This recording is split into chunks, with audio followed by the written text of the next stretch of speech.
مرحبا.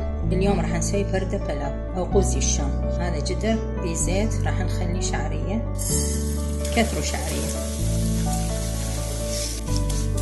إلى أن يصير هذا لونه أشقر. أدير التمن، بهارات الفردة بلاو، فلفل أسود، أهم شي طعم القرنفل، كثروا دارسين، كثروا هيل. أنا راح أحط مكعب ماجي لأن ما عندي مي دجاج، شوية كركم. حمسنا البهارات ويا التمن، راح نخلي المي ذوبت بيه مكعب ماجي. كثروا المي لأن راح يدخل الفرن همينة، يعني يستوي مرتين. نعلي النار شوية، هسه نصينا النار على التمن، خليه يتهدر وبعدين نضيف باقي المكونات.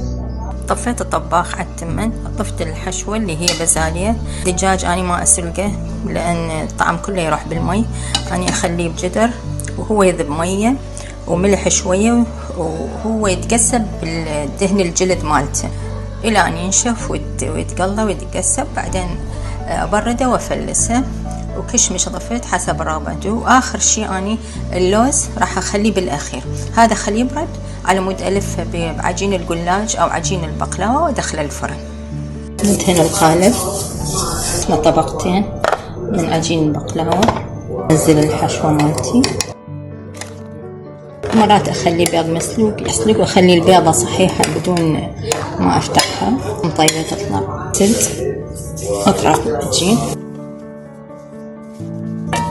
بالزيت وعلى الفرن.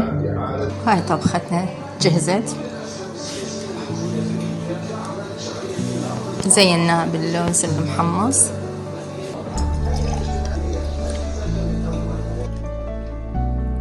وبس، وعلينا وعليكم بالعافية.